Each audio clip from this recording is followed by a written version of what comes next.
vamos a aprender una cosa súper chula de Kotlin, y es lo que se llaman las clases de datos. ¿Qué son las clases de datos? Lo que de toda la vida de Dios en Java hemos llamado un pollo. ¿Sabes lo que es un pollo? Significa Plain Old Java Object, que literalmente se traduce como objeto Java plano y viejo. Una clase donde yo tengo allí, por ejemplo, la clase usuario o la clase alumno. ¿Qué es lo que tengo ahí? Nada más que tiene propiedades.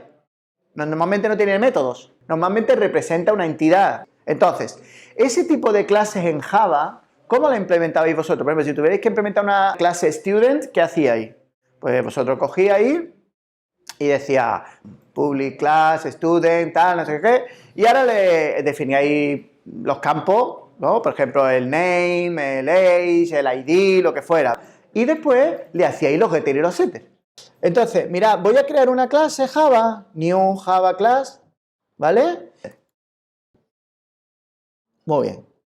Y quiero que tenga nombre y edad, ¿no? Vale, entonces, ¿cómo lo hacíamos en Java? Pues yo cogía y decía private, string, name, y decía private, int, age. Pero ahora empezaba yo a generar cosas, ya que el IDE es tan inteligente, ¿no? Entonces, le digo, venga, genérame el constructor.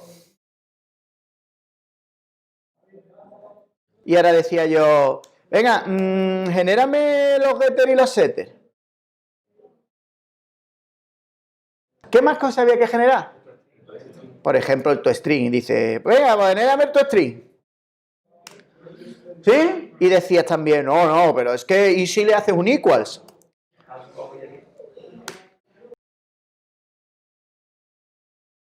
Ahora, ¿sí? Ya tenemos todo eso. Y fijaros que tenemos 53 líneas de código para decir que yo quiero una clase con dos propiedades, que son el nombre y la edad.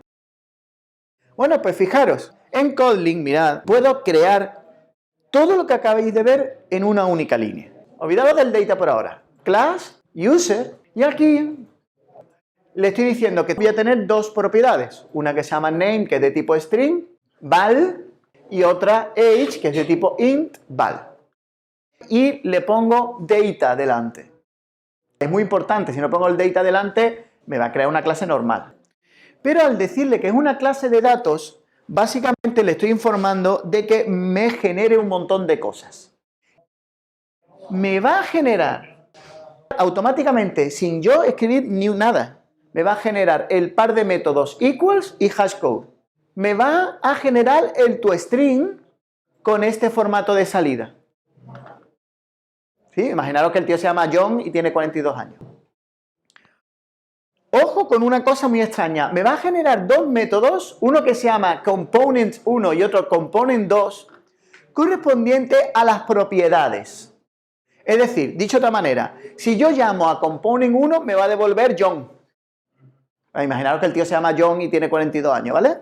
Y si llamo a component2, me va a devolver 42. Y vosotros diréis, bueno, pero ¿y por qué no utilizas del tirón las propiedades age y las propiedades name? Es cuando yo quiero, entre comillas, convertir las propiedades de un objeto, las quiero extraer hacia una lista de variables. Por ejemplo, imaginaros que yo quiero tener en una variable que he llamado nombre del usuario, quiero tener el nombre del usuario. Y en otra variable que quiero llamarla edad del usuario, quiero tener la edad del usuario. ¿Cómo le diréis vosotros en Java? Dice, nombre de usuario igual a usuario.getName. Y después en otra línea haríais edad del usuario igual a usuario.getEdad. Bueno, pues hay un operador que me permite hacerlo del tirón. Yo pongo los nombres de las variables y él va extrayendo los campos, las propiedades, mejor dicho, a las variables que yo le he dicho. Ahora, la pregunta del millón es, ¿y cómo sabe cuál va con cuál? Pues porque ese operador internamente lo que hace es, para la primera variable llama a component1, al método component1. Para la variable 2, a component2. Y así sucesivamente. Entonces, digamos que me genera esos métodos automáticamente para poder utilizar ese operador. Y ahora, fijaros, me genera un método muy curioso que se llama copy. Y ese método copy lo que permite es literalmente crear una copia del objeto.